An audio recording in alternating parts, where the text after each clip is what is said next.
Captain Ibrahim Traoré, this young charismatic leader, barely 37 years old, is facing so much challenges each and every day.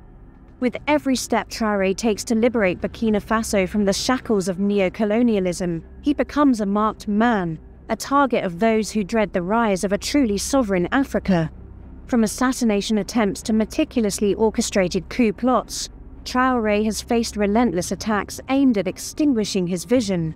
The latest, a deadly scheme forward on April 16, 2025, reveals not only the desperation of his enemies, but also the unshakable resolve of a leader determined to revolutionize his nation. Hit that like button and subscribe if you haven't already. And now, let's get to the heart of the matter. On Monday, Burkina Faso's military government dropped a bombshell that sent shockwaves across the continent. Security Minister Mahamadou Sana, in a resolute address on state television, announced that the junta had thwarted a major plot to overthrow Captain Ibrahim Traoré, the country's interim president. The audacious scheme, meticulously planned for April 16, 2025, aimed to storm the presidential palace in Ouagadougou, sow total chaos, and place Burkina Faso under the supervision of an unnamed international organization, a thinly veiled euphemism for Western control. Plotters, a coalition of current and former soldiers collaborating with terrorist leaders, were led by figures like Captain René David Ouedraogo, who remains at large, a fugitive from justice. What makes this revelation particularly chilling is the interception of communications between a high-ranking Burkinabe military officer and terrorist leaders, exposing a sinister alliance designed to destabilize the nation. Sana revealed that the plotters sought to exploit religious and traditional leaders to sway army officers, a tactic that betrays their desperation to fracture the unity Traoré has fostered. The aim was clear: to plunge Burkina Faso into anarchy, paving the way for foreign intervention. Yet, the junta's intelligence services, ever vigilant, dismantled the conspiracy before it could materialize, proving once again that Traoré's leadership is not only resilient, but divinely protected. Most alarming, however, is the revelation that some plotters fled to Côte d'Ivoire, a nation Traoré has long accused of harboring Burkina Faso's enemies.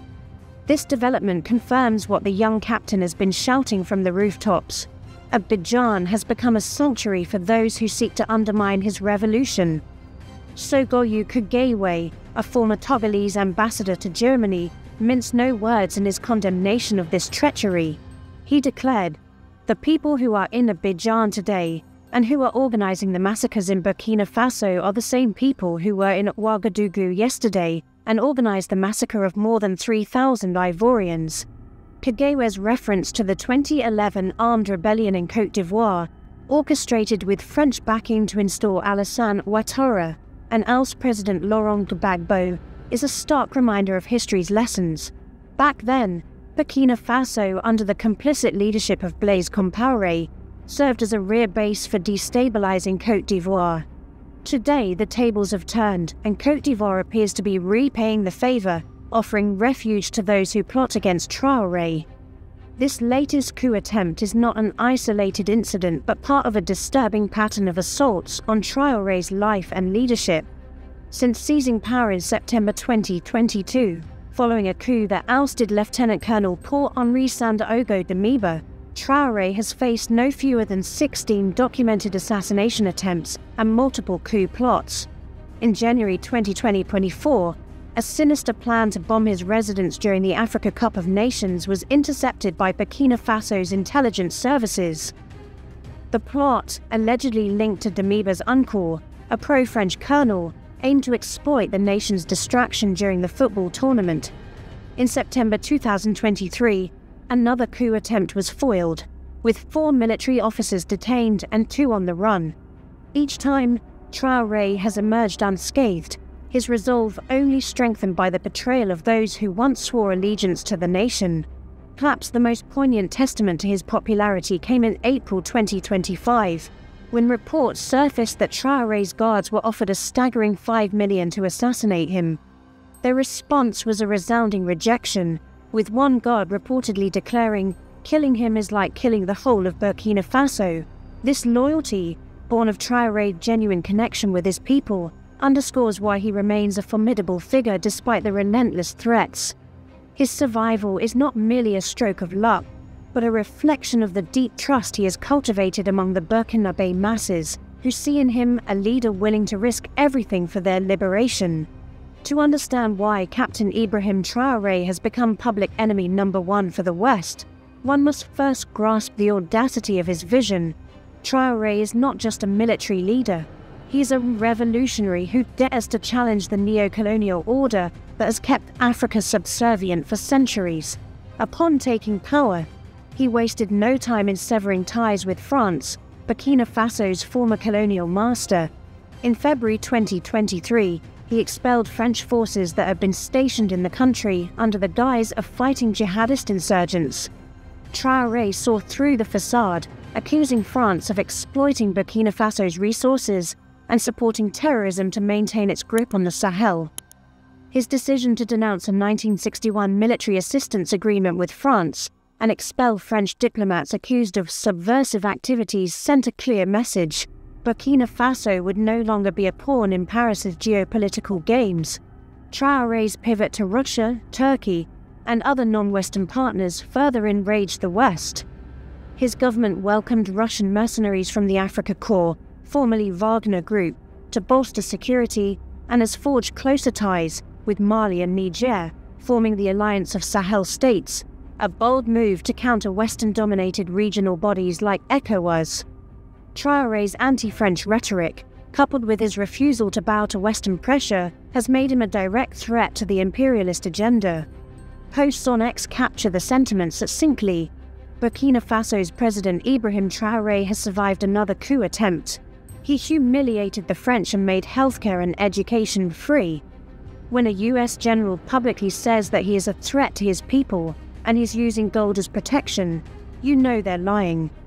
The West's hostility is also rooted in Traoré's economic nationalism.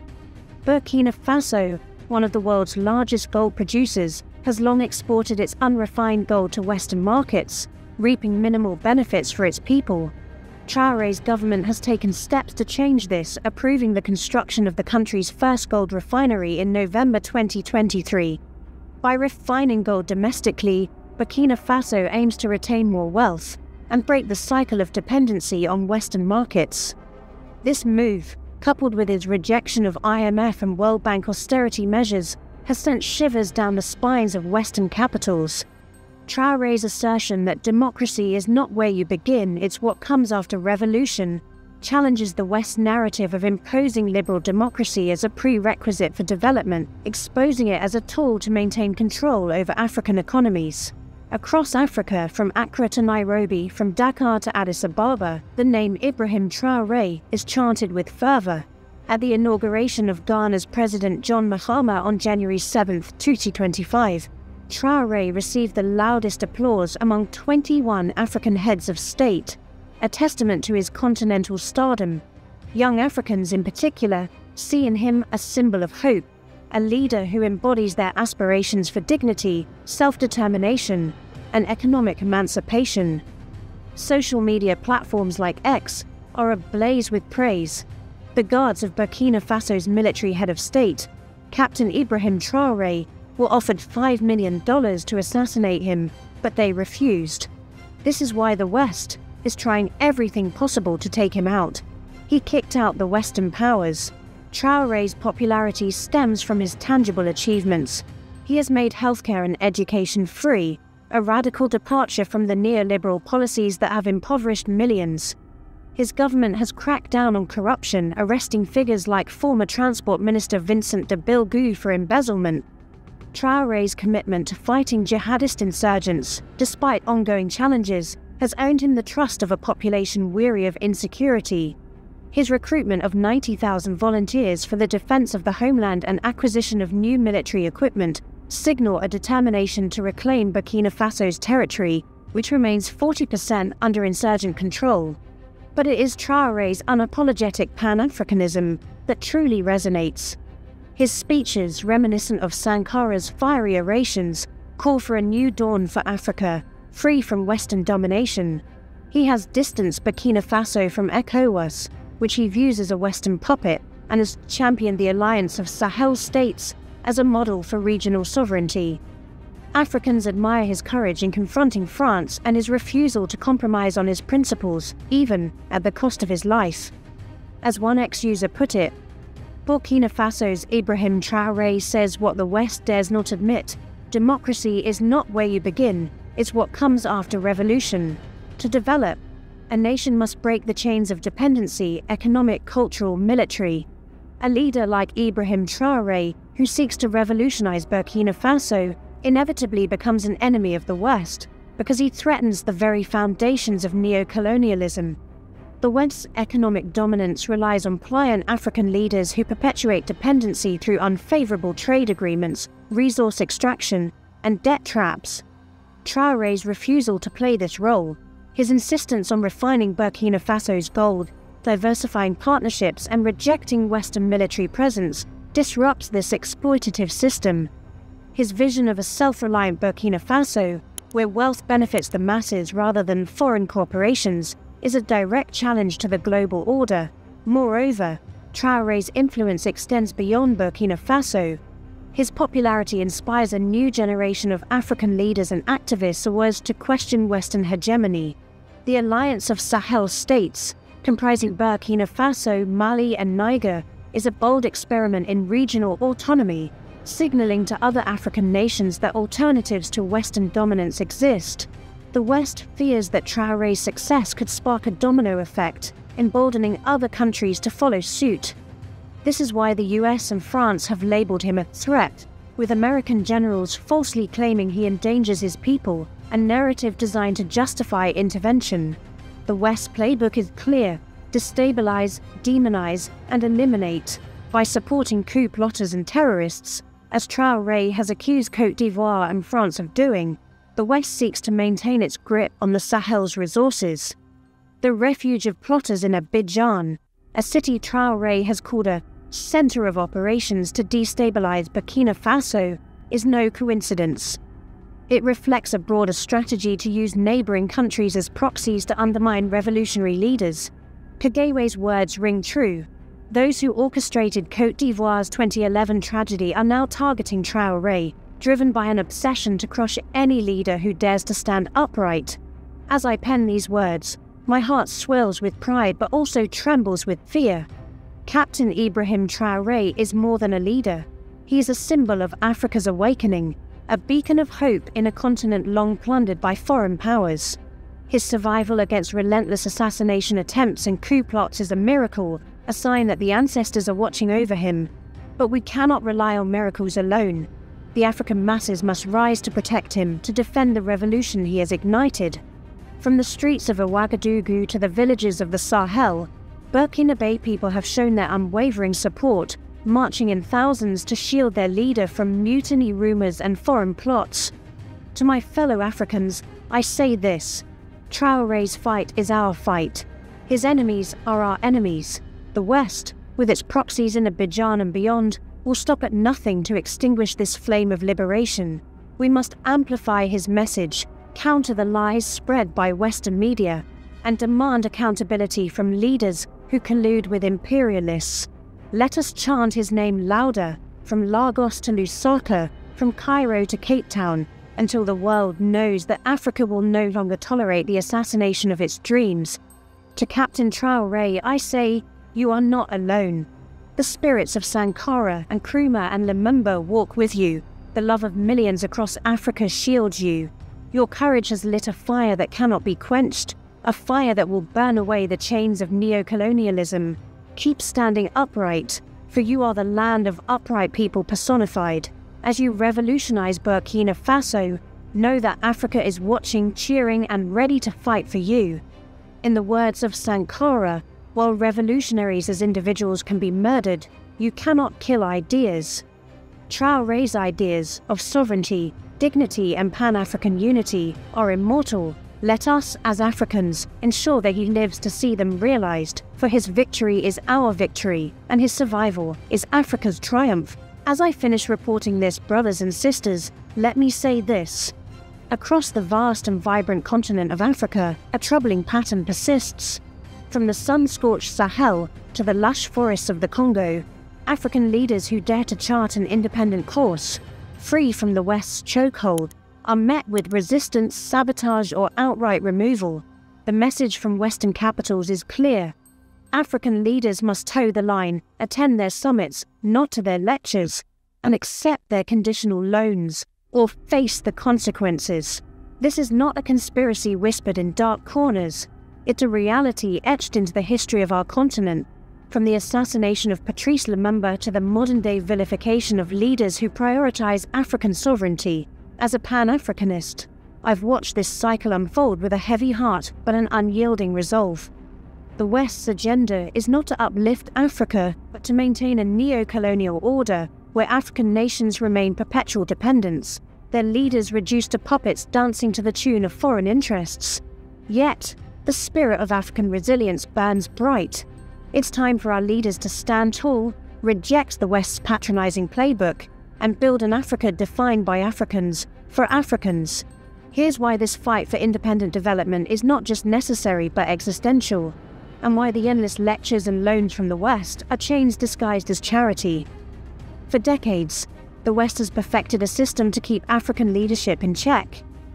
It begins with the optics of partnership, invitations to G7 summits, climate conferences, or development forums in Washington, London, or Paris.